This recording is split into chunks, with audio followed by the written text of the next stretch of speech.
नमस्ते साथीहरू, स्वागत छ यहाँहरूलाई यस युनिक च्यानल 1 मा। आउनुहोस् म हजुरहरूलाई आज एउटा अत्यन्तै ज्ञानवर्धक कार्यक्रम लिएर आएको छु।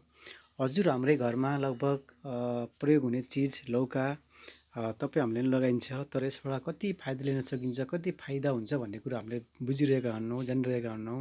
यसलाई हामीले खाना बनाएर पकाएर खान्छौँ। पकाएर खाँदाखेरि यसबाट 95% जुन तत्त्व हुन्छ त्यो चाहिँ पकाउँदाखेरि नष्ट भएर जान्छ र त्यही भएर यसलाई पकाएर खानुभन्दा यसलाई कसरी खाने त लौकालाई र यसबाट पूर्ण रूपमा फाइदा लिन सकिन्छ भन्ने बारेमा म तपाईँलाई बताउन गइरहेको छु।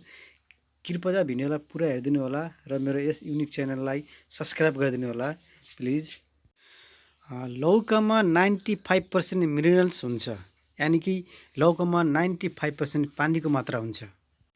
लौकामा कार्बोहाइड्रेट पाइन्छ, फाइबर हुन्छ, प्रोटिन हुन्छ, भिटामिन हुन्छ र लौका एउटा antibiotic, antioxidant, antifibre, anti cancerous, antiviral सम्बन्धी सम्पूर्ण गुणहरू हुन्छ र यसमा अन्य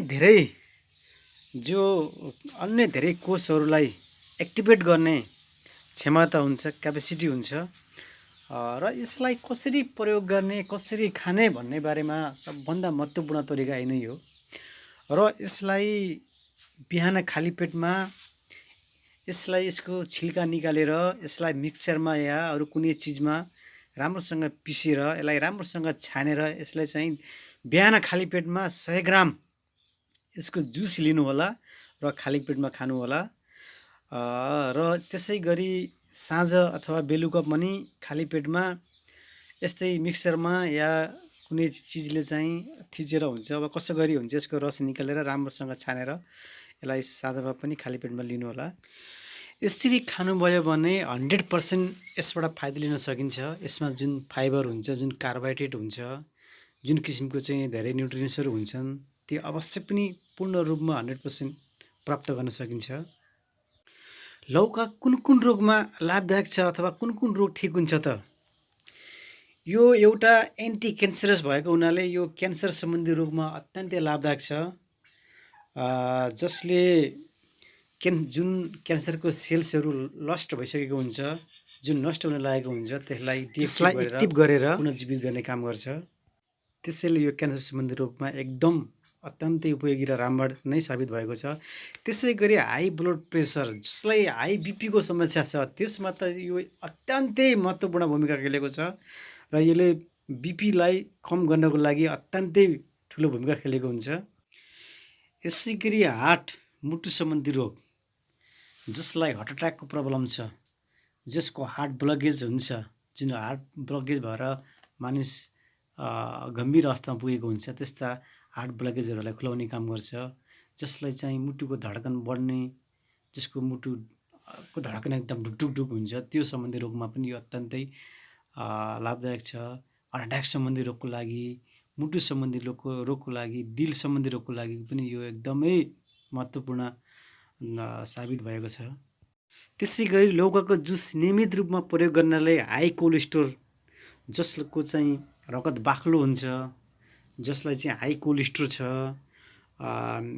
जुन चाहिँ एचडिएललाई, खराब कोलेस्ट्रोललाई यसले चाहिँ घटाउँछ र गुड कोलेस्ट्रोललाई बढाउँछ र जसलाई चाहिँ कोलेस्ट्रोलको समस्या छ त्यो कोलेस्ट्रोलको लागि त यो अत्यन्तै राम्रो साबित भएको छ। त्यसै गरी यो फ्याटी लिभर, जसको लिभरमा बोसोको मात्रा बढी छ, लौकाको रस बिहान खाली पेटमा नियमित रूपमा सेवन गर्नाले बोसोलाई घटाउने काम गर्छ, पगाल्ने काम गर्छ, बाक्लो रगतलाई पातलो गर्ने काम गर्छ र यो किडनी सम्बन्धी रोगको लागि पनि अत्यन्तै लाभदायक छ। पिसाब सम्बन्धी रोगको लागि पनि यो अत्यन्तै लाभदायक छ, अत्यन्तै फाइदाजनक छ। यो मोटापा कम गर्नको लागि, जो मानिस मोटो हुनुहुन्छ, जसको चाहिँ चर्बी बढी छ, त्यसले पनि यसको रस नियमित सेवन गर्नुभयो भने पक्कै पनि तपाईँको वजन घट्छ, यसमा कुनै दुई मत छैन। यो हामीले प्रयोग गरेर हेरेको चिज हो, मैले पनि यो प्रयोग गरेर वजन धेरै कम गरिसकेको छु। त्यसै गरी लिभर सम्बन्धी रोगको लागि, जो कमजोर लिभर छ, जसलाई चाहिँ पहिले जन्डिसको समस्या छ, त्यो रोगको लागि यो अत्यन्तै उपयोगी छ, उहाँहरूले चाहिँ प्रयोग गर्नु होला। त्यसै गरी पेट अथवा स्टमकको डाइजेस्टिभ सिस्टमलाई मजबुत बनाउँछ र आन्द्राहरू हुन्छ नि जो त्यसलाई यसले मजबुत गराउँछ र खाना पचाउने काम गर्छ। यसको लागि कब्जियतको लागि पनि यो अत्यन्तै उपयोगी छ। त्यसै गरी सुगर रोग, मधुमेह, जो डायबिटिजले ग्रसित हुनुहुन्छ, जो चाहिँ पीडित हुनुहुन्छ, त्यसको लागि यो अत्यन्तै उपयोगी छ। प्रयोग गर्नु होला। यो भनाइमा मात्रै होइन, यो प्रत्यक्ष रूपमा हो। यो एकदम फाइदा छ। त्यसै गरी छाला सम्बन्धी रोगको लागि पनि अत्यन्तै उपयोगी छ। त्यसै गरी पाइल सम्बन्धी रोगको लागि पनि यो धेरै नै राम्रो छ।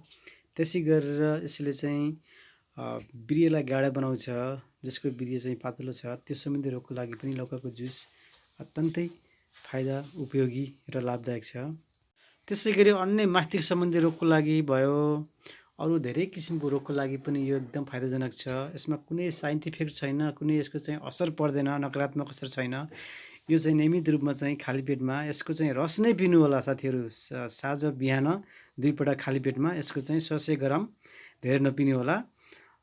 यस्तो गर्नुभयो भने अवश्य नै फाइदा मिल्छ। यो धेरै नै फाइदाजनक छ कि योलाई चाहिँ यो हुँदैन मैले 1 दिन युज गरेर 2 दिन युज गरेर यो हुनेवाला छैन। यसलाई चाहिँ 2-4 महिना लगातार कन्टिन्युस युज गर्नुभयो भने, लगातार प्रयोग गर्नुभयो भने हार्ट सम्बन्धी रोग, high blood pressure, cholesterol, fatty liver सम्बन्धी प्रब्लम, किडनी सम्बन्धी प्रब्लम, पथरी सम्बन्धी समस्या, जुन मूत्र सम्बन्धी समस्याहरू छ, जो चाहिँ क्यान्सरले ग्रसित हुनुहुन्छ, पीडित हुनुहुन्छ, मधुमेह छ, डायबिटिज छ, सुगर रोगीको लागि त यो अत्यन्तै लाभदायक छ।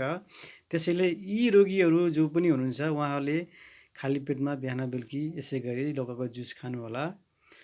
अत्यन्तै फाइदा हुन्छ र ठिक हुन्छ। यसलाई चाहिँ यो सन्चो हुँदैन भनेर बिचमा नछुन्नु होला।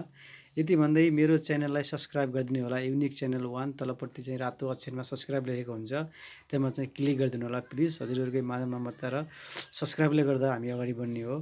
र म यस्तै ज्ञानवर्धक कार्यक्रम लिएर आउने नै छु। तपाईँहरूको लागि बिदा चाहन्छु। हस्त नमस्ते।